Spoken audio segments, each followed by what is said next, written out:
Salam la famille, c'est une honte. C'est une honte ce qui vient de se passer. C'est terrible. Paris, c'est la meilleure équipe d'Europe. Il faut juste l'accepter. Regardez ce qu'ils nous ont fait. C'est pour ça que je n'étais pas d'accord avec ceux qui disaient avant le match que le Barça était favori juste parce que le Barça avait moins d'absents. Non, je ne suis pas d'accord. Paris, on dit depuis la saison dernière que leur force, c'est le collectif. Ils l'ont encore prouvé aujourd'hui. Ils sont venus chez nous, ils se sont créés plus d'occasions, ils ont eu la possession et ils ont même mieux défendu que nous. C'est ça qui est terrible. Ils sont venus sans Vara, sans Dembélé, sans Doué, sans Marquinhos. Paris, c'est pas comme si s'il n'y a pas Dembélé, tu vas te régaler. C'est pas comme le Barça. Le Barça aujourd'hui sans Yamal, le match qu'on a fait aujourd'hui, imaginez-vous ce match-là sans Yamal. Ça allait être pire. Ça allait être pire.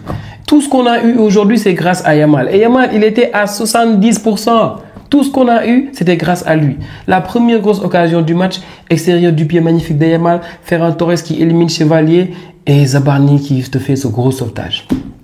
Le but pareil, Yamal qui va presser un peu, Vitinha qui fait une mauvaise passe, Yamal qui récupère, il fait la passe à Rashford, Rashford qui trouve Ferran Torres et tu as le but. Et en deuxième mi-temps, notre plus grosse occasion aussi, c'est comme ça vient de Yamal, Dani Olmo et après sauvetage d'Hakimi. Et pour moi ça c'est pas des ratés de Dani Olmo et des ratés de Ferran Torres, non, c'est de gros sauvetages d'Hakimi et de Zabarni surtout. Ils ont fait défensivement un match incroyable. Et le duel Lamine Yamal, Nuno Mendes, les gars, on savait déjà que Lamine Yamal, Nuno Mendes, c'était pas forcément un souci. On avait vu contre le Portugal, le seul problème c'est que le Portugal, ils ont encerclé Lamine Yamal. Nuno Mendes, à chaque fois qu'il devait aller au duel avec Lamine Yamal, il avait une couverture derrière lui et même devant lui, il y avait déjà un troisième homme sur Yamal. Donc ils étaient sur 2-3 personnes sur Yamal et c'était compliqué pour lui parce qu'il était seul, il était obligé de revenir au milieu pour jouer là-bas. Mais Yamal a déjà montré qu'il peut gérer Nuno Mendes. Aujourd'hui, premier touché de balle, il avait déjà terminé ce débat-là. Mais c'est pas ça le souci avec Nuno Mendes. Nuno Mendes, la question, c'est pas est-ce que défensivement, il peut contenir Yamal. C'est est-ce que nous, notre défense peut contenir Nuno Mendes. Regardez le but. C'est juste une folie. Et on a pris le même but contre l'Inter. On a pris un but pareil contre l'Inter. Tout le temps, ça part d'un troisième défenseur ou bien d'un latéral qui fait un petit 1-2 et il ressort. Regardez la grosse percée de Nuno Mendes. Quelques minutes avant, De Jong s'était pris un jaune à cause de ça. Il est intenable quand il te fait des percées comme ça parce que sa conduite de balle est bonne. Il est fort, il a une grosse force, donc il va passer, t'inquiète. Et il a la lucidité de trouver la dernière passe. Si De Jong n'avait pas fait cette faute-là, peut-être qu'on allait avoir un but sur cette occasion aussi. Et là, il arrive à trouver Mayolo. Incroyable. Incroyable. Incroyable. Il te faut un match déjà défensivement costaud au milieu. Nous, en première mi-temps, on a eu notre temps fort. Pedri a vraiment montré qu'avec Vitinha, c'est le meilleur milieu de terrain au monde. Au milieu, il a bien géré. Et Vitinha, aujourd'hui aussi, il était à 50-60%, ça se voyait. Mais n'empêche, il fait un match incroyable. Et on avait notre temps fort, mais on n'a pas pu profiter de ce temps fort-là. Il y a des ratés ici, il y a des ratés là-bas. Et surtout, Rashford, moi, il fait un bon match. Hein. Rashford, il fait un bon match. Mais j'attendais plus de la part de Rashford. J'attendais bien plus. La plupart du temps, son client, c'était Zabarni. Et parfois, il arrivait vraiment à se défaire facilement de Zabarni. Mais j'attendais à ce que ça soit beaucoup plus récurrent que ça. J'attendais à ce qu'il soit beaucoup plus constant dans ces duels-là. Il y a une contre-attaque où il rate une passe en deuxième mi-temps. Et pour moi, voilà, en fait, c'est des choses qui font un peu la différence. Mais on a accusé le coup. En fin de première mi-temps déjà, on n'était plus dans le match. On n'était plus dans le match. Paris était devant et à l'entame de la deuxième période, c'était pareil. Après, en deuxième mi-temps, on a eu deux, trois contre-attaques assez intéressantes comme ça. Mais après, non, c'est Paris qui gérait. Et malgré les changements, ça n'a rien changé. Hein. On a eu des changements, on a eu un peu de fraîcheur, mais n'empêche, ça n'a pas changé grand-chose. Baldé, il est rentré, mais sur son côté que bien ce but-là. Et encore un but qu'on se prend très souvent. Ramos qui est hors-jeu au départ de l'action, volontairement.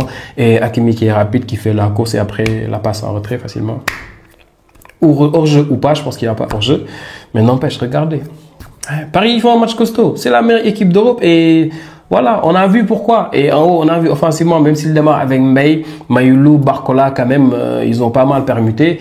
Mais regardez comment ils ont un peu fatigué Koundé sur le côté. Et imaginez si c'est Vara qui avait débuté ce match-là. Ouais, ça fait réfléchir. Hein. C'est quelque chose. Et Gérard Martin, il s'est beaucoup amélioré. Je le disais encore avant le match, quand je faisais la vidéo d'avant-match. il s'est beaucoup amélioré, mais n'empêche, il y a des choses qui restent toujours. Paris aussi, nous, on aurait pu mettre plus de buts en première mi-temps, mais Paris, ils auraient pu aussi mettre beaucoup plus de buts en première mi-temps.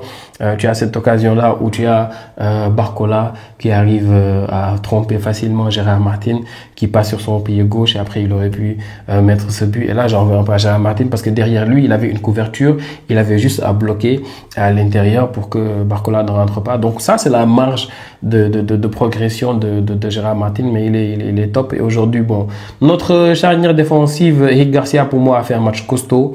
Il nous a sauvé même à un moment donné. Il a été intéressant aussi, Koubarsi. Koubarsi, je préfère quand il joue à droite, mais malheureusement, quand il y a Araujo ou bien Eric Garcia qui joue, Koubarsi il est obligé d'être à gauche. Il fait un match assez moyen, mais bon, de toute façon, c'est toute l'équipe collectivement qui a accusé le coup en deuxième mi-temps. Et c'est Paris qui a joué la Coupe du Monde des clubs. C'est Paris qui a perdu tellement de joueurs avant ce match-là, mais c'est nous qui étions lessivés. Nous étions fatigués, nous n'en pouvions plus et c'est terrible.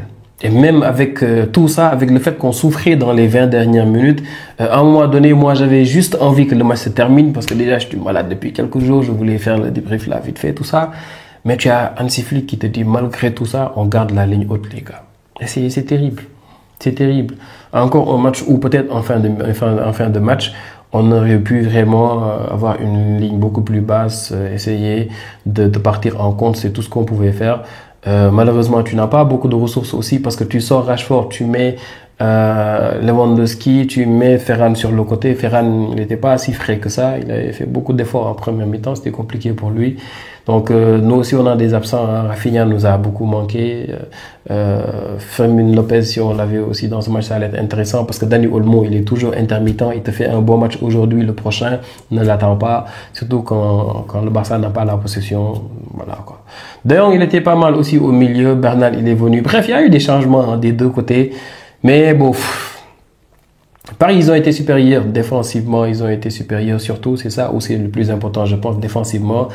Et Yamal, on l'a vu dès l'entame du match qui n'était pas à 100%, parce que Yamal, la plupart du temps, en début de match, à chaque fois qu'il aurait pu aller au duel, sur 5 balles qu'il a, Yamal, il va au duel une fois ou deux fois. Le reste, il essaye de trouver la passe qui tue parce que il y avait des appels très intéressants de l'autre côté. Et c'est ça montre Yamal qui n'est pas vraiment à 100%. Malgré ça, quand même, il a un peu fait souffrir Nuno Mendes. Mais Nuno Mendes, voilà, en fait, tu peux le gérer par moment. Mais quand il a la balle, c'est un danger aussi. C'est pas le genre de défenseur qui est dangereux juste grâce à sa vitesse et tout ça. Non, techniquement, quand il a la balle aussi, c'est quelque chose. Et quand il est passé ailier, Koundé, il a encore souffert. Donc, c'était un match compliqué aujourd'hui du Barça. Et heureusement que c'était juste un match de Ligue des Champions qui n'est pas si décisif que ça. S'il y avait un match qu'on pouvait vraiment perdre pour moi dans 8 matchs-là, c'est ce match-là contre le PSG. C'est la meilleure équipe d'Europe malgré les absences. Et oui, on va essayer de gagner les autres à venir. C'était déjà une grosse victoire de gagner contre Newcastle. Heureusement qu'on l'avait fait. Si on n'avait pas gagné, c'est maintenant qu'on allait comprendre que ça allait être compliqué. Là, je pense, notre prochain match à Ligue des Champions, c'est Copenhague. On va essayer de voir ce qu'on va donner là-bas. Et Paris, ouais, ils ont fait une bonne opération. Venir au Montjuic comme ça, sortir ce match-là offensivement, défensivement. Au milieu, ils ont un peu galéré en première mi-temps, mais en deuxième mi-temps, ils ont vraiment pris le contrôle de ce milieu de terrain-là. Ouais, c'était un match incroyable aujourd'hui. C'était un match incroyable. Je me suis bien régalé tactiquement. Comment les deux équipes animaient les sorties de balles. Comment des fois le Barça orientait les sorties du PSG sur le côté de Zabarni pour essayer d'un peu plus presser sur lui. Comment aussi on pressait tout le temps Tech. Comment on pressait tout le temps Eric Garcia à chaque fois qu'il avait la balle. C'était intéressant. Et encore une fois, deux coachs qui sont énormes. Et je suis très déçu parce que c'est un match pour moi qu'on aurait pu gagner. Mais c'est normal. C'était le Paris Saint-Germain, c'est la meilleure équipe d'Europe. Et c'est dommage. On va peut-être se retrouver dans les phases finales, un match aller-retour, je l'espère en tout cas. Quand les deux équipes seront à 100%, là, ce sera plus intéressant. Et pour moi, l'homme du match aujourd'hui, c'est Hakimi. Je sais pas vous ce que vous en pensez. Je pense que Hakimi, il fait un match costaud. En deuxième mi-temps, juste avant le but là de Ramos, Hakimi, il était lessivé. Et il avait fait une grosse course à un moment donné. Il s'était tenu les genoux. Il était mort. Mais n'empêche, Chaque fois qu'il a la balle, il a les ressources pour y aller et c'était incroyable. Dites-moi ce que vous avez pensé du match, les gars. Je vais pas rester là à parler de midi à 14h. On a vu ce qu'on a vu. Vraiment, Paris, ils ont été meilleurs que nous aujourd'hui. Et on va se retrouver pour le prochain match, les gars. N'oubliez pas de vous abonner, de laisser un petit commentaire, les gars. De laisser un petit like, ça fait plaisir pour le référencement. On se revoit pour la prochaine vidéo. Prenez tous bien soin de vous. Ciao, ciao.